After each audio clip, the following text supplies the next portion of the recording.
بسم اللہ الرحمن الرحیم. Computer science class first year lecture 62. آج ہم نے اس میں use of computer in industry and computer aided design, یہ دو ٹاپک ہم نے آج ڈسکس کرنے ہیں.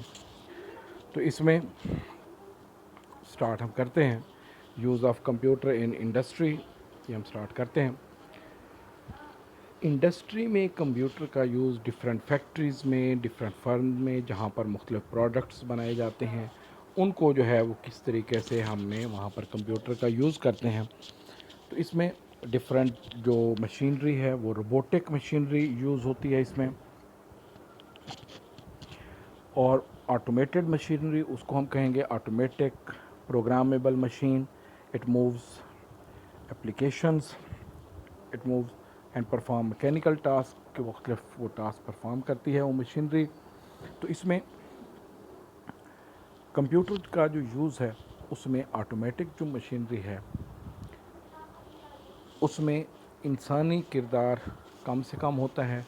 مختلف فیکٹریز ہیں جہاں پر سارا کام، اس کی پروڈکشن سٹارٹ سے لے کر اس کی پیکنگ تک سارا کام جو ہے وہ کمپیوٹرائزڈ مشینری جو ہے آٹومیٹک پرفارم کرتی ہے. اس کی کوالٹی چیکنگ بھی مشینری پرفارم کرتی ہے. جیسے یہ ٹن پیک ہے، مختلف کمپنیز کی جو پروڈکٹس ہیں وہ جو پیکنگ ہوتی ہے. اس کے علاوہ جیسے کارز مینوفیکچرنگ ہے تو گاڑیاں مینوفیکچر ہوتی ہیں تو وہ ساری روبوٹک مشینری ہے. انسانی ہاتھ کم سے کم لگتے ہیں. باقی ساری مینٹیننس اس کی بنانا، اس کو تیار کرنا، اس کا سٹرکچر، اس میں چیزیں فٹ کرنا، وہ سارے چیزیں تقریباً روبوٹک مشینری کے ساتھ بنائی جا سکتی ہیں. تو اس میں computer are used in industry in different types of systems. Robots are used to control many complex task. مختلف روبوٹس جو ہیں وہ یوز. روبوٹ کا عام روٹین میں تو ہم ایک کنسیپٹ یہ لیتے ہیں نا کہ ایک انسانی شکل میں یا اس میں کسی اینیمل کی شکل میں کچھ ڈیوائس بنی ہوئی جو خود کار چل پھر رہی ہے، مختلف ایکشن پرفارم کر رہی ہے. تو صرف وہ روبوٹ نہیں ہوتے. روبوٹک مشینز وہ تمام مشینیں جو آٹومیٹک کام کرتی ہیں ان کو ہم روبوٹک مشینز کہتے ہیں. تو اس میں robot is an automatic programmable machine. It moves and perform mechanical task. It is used in different applications جیسے assembling and spraying painting of cars. Cars کو اسمبل کرنا، ڈفرینٹ پارٹس مختلف ممالک سے منگوا لیتے ہیں، اس کے بعد ان کو پاکستان میں یا کسی ملک میں اس کو اسمبل کیا جاتا ہے. کارز کی پینٹنگ کرنا، جو اس میں پینٹ وغیرہ کیا جاتا ہے کارز کا، تو وہ بھی آٹومیٹک مشینری کی مدد سے، تاکہ ہر جگہ سے وہ ایکول ہو. کیرنگ آؤٹ مینٹیننس آن اوور ہیڈ پاور کیبلز. جیسے پاور کیبلز ہیں، یہ الیکٹرسٹی کی بڑی کیبلز جو ہیں، مین کیبل جو آ رہی ہوتی ہیں، اس کی مینٹیننس کرنا. اب اس میں اگر کوئی ٹاور پر کوئی پرابلم ہو جائے، کوئی مسئلہ ہو جائے، تو اس کے لیے یا تو الیکٹرسٹی بند کرنی پڑتی ہے، یا پھر یہ ہو سکتا ہے کہ کوئی روبوٹ کی مدد سے آسانی سے ہم اس میں اس کو مینٹین کر سکتے ہیں. کیونکہ اس میں انسانی جان کا خطرہ ہو سکا کہ اگر وہاں پر شارٹ سرکٹ ہو جائے، کرنٹ لگ جائے، یا جو ہائی ٹینشن پاور کیبلز ہیں تو وہاں پر خاصا وہ ڈینجرس ہوتے ہیں ہیومن بینگز کے لیے. تو وہاں پر ایک تو ہائٹ زیادہ ہوتی ہے، دوسرا الیکٹرسٹی کی جو پاور ہے اس کی وجہ سے بھی پرابلم ہو سکتا ہے. تو اس میں روبوٹک مشینز اگر ہیں تو وہ آپ کو اس کو بند کرنے کی ضرورت نہیں پڑتی. الیکٹرسٹی اس کے دوران ہی اس کی مینٹیننس کی جا سکتی ہے. ایک اس میں ڈیفیوز بم کا بھی ہوتا ہے کہ بم وغیرہ اگر کہیں لگا ہوا ہے، ٹائم بم ہوتا ہے یا اور کوئی، تو اس کو ڈیفیوز کرنے کے لیے عام روٹین میں تو یہ ہوتا ہے کہ ڈفرینٹ جو آرمی یا پولیس کے جو لوگ ہیں وہ کیا کرتے ہیں، خاص قسم کا ایک لباس پہنتے ہیں کہ جو کہ بم پروف ہوتا ہے موسٹلی. تو اس کی مدد سے وہ بم کے قریب جا کر اس کو ڈیفیوز کرتے ہیں. کئی دفعہ یہ بھی چانس ہوتا ہے کہ وہ جیسے قریب جائیں بلاسٹ ہو جائے، یا وائر کو پراپرلی کٹ نہ ہو، پراپرلی وہ ڈیفیوز نہ ہو پائے اور بلاسٹ ہو جائے. تو یہاں اگر پاکستان کی ہم بات کرتے ہیں تو ان کے پاس اتنی تعداد میں زیادہ وہ لباس یا خاص قسم کے جو اکوپمنٹ ہیں وہ اتنے نہیں ہیں، تو انسانی جان کے لیے خاصا خطرہ ہو سکتے ہیں. تو اس کے لیے روبوٹک مشینز بھی جو ہے وہ یوز کی جا سکتی ہیں کہ چھوٹی سی ایک ڈیوائس بنا لی جائے جو کہ موو کرتی ہو. اس کے سامنے مختلف آرمز بنے ہوئے ہوں جس میں کٹنگ کا یا مختلف اس کو اٹھا کر کہیں پھینکنے کا، تو وہ آرم بنے. تو اس میں یہ بینیفٹ ہوتا ہے کہ اگر فار ایگزامپل وہ ڈیوائس جیسے اس بم کے قریب گئی وہ بلاسٹ ہو گیا تو وہ ڈیوائس خراب ہو جائے گی، ڈیوائس نہیں بن سکتی ہے، لیکن انسانی جان جو ہے وہ زیادہ قیمتی ہوتی ہے۔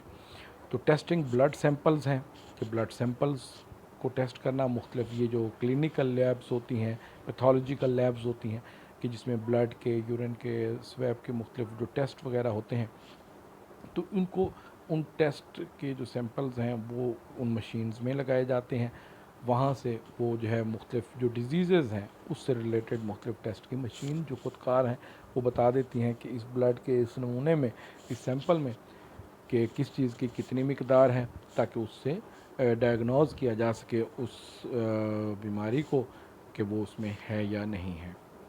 آؤٹر اسپیس ایکسپیریمنٹ پروگرامز ہیں، اسپیس میں باہر جا کر، خلا میں یا اسپیس میں باہر جا کر اس میں کام کرنا انسانی جان کے لیے خاصا خطرہ ہو سکتا ہے، مختلف قسم کی ریڈیشنز ہو سکتی ہیں، اور اس کے علاوہ باہر جاتے ہیں تو خاص، جس طرح آپ نے اگر کبھی مختلف یہ جو اس میں اسپیس شٹل جاتے ہیں تو اس میں انسان اگر دیکھے ہوں گے کیونکہ وہاں پر ایئر نہیں ہوتی، ہوا نہیں ہوتی، تو ایک خاص قسم کا لباس پہن کر وہ باہر نکلتے ہیں تاکہ آکسیجن ملتی رہے، باہر کی ریڈیشن کے لیے وہ مختلف لباس وہ خاص قسم کا انہوں نے پہنا ہوتا ہے، تو انسانوں کے لیے وہاں پر چلنا، سیمپل کلیکٹ کرنا وہ خاصا مشکل بھی ہو سکتا ہے۔ جبکہ روبوٹک مشین سے یہ ہے کہ اس اسپیس شٹل سے روبوٹ کو اتارا جاتا ہے کسی بھی اس میں، جیسے مون پر یا کوئی اور جو سیارہ ہے اس پر اتارا جاتا ہے، وہاں سے وہ تصویریں یا سیمپل یا کوئی بھی چیز اٹھانی ہے تو وہ آسانی سے اٹھا لے گا، اس کے لیے کوئی آکسیجن کی ضرورت نہیں پڑتی اس میں۔ تو یہ مختلف جو پروسیس ہیں انڈسٹری میں کمپیوٹر کا یوز، تو وہ مختلف اس میں آ جاتے ہیں۔ اس میں انڈسٹری میں دو حوالے سے یہ ایک ہوتا ہے، ایک تو آٹومیٹڈ پروڈکشن سسٹم ہے کہ جو پروڈکشن کا پروسیس ہے وہ آٹومیٹڈ ہو، جیسے مختلف میں نے بتایا کہ جیسے ڈیفرنٹ جو پروڈکٹس تیار ہوتی ہیں تو وہ اس کے میٹیریل کے تیاری سے لے کر اس پروڈکٹ کے پریپیئر ہونے، اس کی پیکنگ تک کا جو پورا پروسیس ہے اور اس کی ٹیسٹنگ کا جو پورا پروسیس، یہ سارا کمپیوٹرائز مشین پر ہوتا ہے جو ڈے اینڈ نائٹ چل رہی ہیں۔ اگر انسانی ہاتھ اس کو پریپیئر کرتے تو ایک تو انسانوں کی خاصی ضرورت پڑتی، وہاں پر وہ جو امپلائیز کی ضرورت بہت پڑتی، پھر بھی اتنی ایکوریسی نہ ہوتی، جبکہ کمپیوٹرائزڈ جو مشینری کی مدد سے چیزیں پریپیئر کی جاتی ہیں وہ ساری ایکول کوالٹی پر ہوتی ہیں، ایکول شیپ میں ہوتی ہیں اس میں، اور اتنا سپیڈ میں ورک ہوتا ہے۔ آج اگر مختلف جتنی پاپولیشن ہے اس کے مطابق چیزیں، اشیاء تیار ہو رہی ہیں تو وہ اسی وجہ سے ہو رہی ہیں کیونکہ ڈفرینٹ مشینیں آ گئی ہیں جس سے ڈے اینڈ نائٹ ہم 24 آورز میں کام کر رہے ہوتے ہیں، وہ مختلف مشینیں جو ہیں ورک کر رہی ہوتی ہیں۔ تو اس میں many car factories are completely computerized. Cars are assembled by computer-controlled robots. These systems work quickly than human beings and become popular. Second اس میں آ جاتا ہے ڈیزائن سسٹم۔ آگے ہم جو سیکنڈ ہم نے ڈیفینیشن پڑھنی ہے وہ بھی اسی کی کیڈ کی ہم نے پڑھنی ہے، کمپیوٹر ایڈڈ ڈیزائن۔ تو کمپیوٹر کی مدد سے ڈیزائن بنائے جاتے ہیں، پروڈکٹ کے جو اسٹرکچر ہیں وہ ڈیولپ کیے جاتے ہیں، اس کو اس کی ٹیسٹنگ بھی کی جا سکتی ہے۔ اس کے بعد ڈیزائن جب تیار کر لیا جاتا ہے تو اس ڈیزائن کو آٹومیٹکلی جو مشینیں تیار کر رہی ہیں مختلف پروڈکٹس ان میں ڈائریکٹلی بھیجا جا سکتا ہے تاکہ جو نئے پروڈکٹ بننا شروع ہو جائیں وہ اس ڈیزائن کے مطابق ہوں۔ تو یہ مختلف کیڈ سافٹ ویئر، جس طرح ایک سافٹ ویئر ہوتا ہے آٹو کیڈ کا، تو اس طرح کے مختلف سافٹ ویئرز ہیں کہ جس کی مدد سے آپ ڈیزائن تیار کر سکتے ہیں، پراپرلی اور پرفیکٹلی آپ ڈیزائن تیار کر سکتے ہیں۔ تو many products are design using CAD یا کمپیوٹر ایڈڈ ڈیزائن۔ اس میں ایڈڈ کی جو اسپیلنگ ہے وہ یاد رکھیں گے آپ کہ AIDED ہے۔ بعض اوقات یہ MCQs میں computer added CAD stand for, نیچے جو ہے آپشنز میں ایک آپشن تو یہی کمپیوٹر ایڈڈ ڈیزائن ہوگا، ایک اور بھی ہو سکتا ہے کہ کمپیوٹر ایڈڈ ڈیزائن، لیکن اس میں ایڈڈ کے ڈیفرنٹ اسپیلنگ ہو سکتے ہیں، ADDED، تو وہ ایڈڈ ہوتا ہے اضافہ کرنا، یہ ایڈڈ جو ہوتا ہے یہ ہیلپ پرووائڈ کرنے کے حوالے سے، ایڈز دینے کے حوالے سے ہوتا ہے۔ تو computer program that you to design the model of a product on the computer after design is complete, actual product is produced. اس میں آ جاتے ہیں نیکسٹ، آگے وہی CAD کی ڈیفینیشن ہے کہ CAD is use to display design and build production model using software. تو اس میں مختلف قسم کے اس میں آ جاتے ہیں. پہلے تو یہ کیا ہے, compile the parts and quantities list. Compile the parts, بعض اوقات یہ ہوتا ہے کہ مختلف جیسے کارز ہیں تو اس کے ہر کمپوننٹ کو الگ الگ ڈیزائن کیا جاتا ہے, ہر پارٹ کو الگ الگ ڈیزائن کیا جاتا ہے. بعد میں اس کو آٹومیٹکلی اسمبل کرنے کا جو پروسیس ہے وہ بھی اس میں ہو جاتا ہے کمپیوٹر کے اندر. یعنی ایک سافٹ ویئر کے اندر ڈیزائن ہو سکتا ہے کہ پہلے ایک اسٹرکچر بنا, اس کے بعد کون سا کمپوننٹ وہ کس جگہ فٹ ہوگا, وہ آٹومیٹکلی موو ہوتا ہوا اس جگہ فٹ ہوتے ہوئے نظر آئے گا, جس سے ہمیں پورا ایک ڈیزائن پراپرلی اس پروڈکٹ کے لیے کہ اس کا سائز کتنا ہوگا, اس کی پرفارمنس کیسے ہوگی, یہ سارا ہم اس میں دیکھ سکتے ہیں. Out line the procedures for production and assembling of parts کے ڈفرینٹ پروسیجرز کہ کس طرح ہم نے گاڑیوں کو جوڑنا ہے, کس طرح ہم نے پارٹس کو بنانا ہے. تو وہ سارا اس میں اسمبلنگ کا بھی اور اس کی پروڈکشن کا بھی جو پروسیس ہے وہ سارا مینشن کیا جا سکتا ہے, اس میں بنایا جا سکتا ہے. Transmit the final design directly to the machine. جب ایک ڈیزائن تیار کر لیا جاتا ہے تو اس کے بعد ڈائریکٹلی اس کو, کیونکہ وہ کمپیوٹر کنیکٹ ہوگا اس مشین کے ساتھ, تو وہاں سے جیسے ہی ڈیزائن بھیجیں گے تو آٹومیٹکلی اس کے مطابق تیار کرے گا.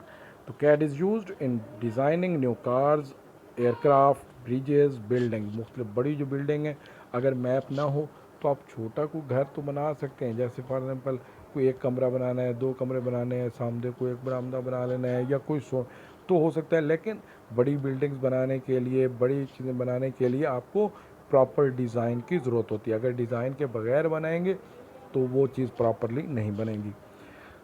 اس میں CAD system requires high resolution monitor, کیونکہ جتنا اچھا ڈیزائن آپ بناتے ہیں تو اس کے لیے مانیٹر یا ڈسپلے اسکرین بھی ہائی ریزولوشن ہونی چاہیے تاکہ پراپرلی وہ تمام کلر کمبینیشن آپ کو ایکچوئل وہ نظر آئیں.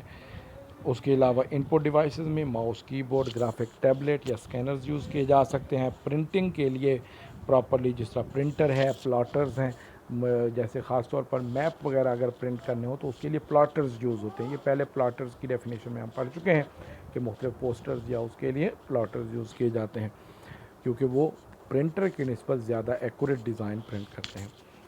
CAD system can display 3 dimension design of an object. یہ 3 ڈائمینشن آبجیکٹ بھی بنائے جا سکتے ہیں, ان کو روٹیٹ کیا جا سکتا ہے. جیسے کوئی بھی ایک پارٹ بنایا, اس کا ڈیزائن بنایا, اسٹرکچر بنایا, اس کو روٹیٹ کر کے ہر اینگل سے دیکھا جا سکتا ہے, تو وہ 3 ڈائمینشن بھی بنائے جا سکتے ہیں.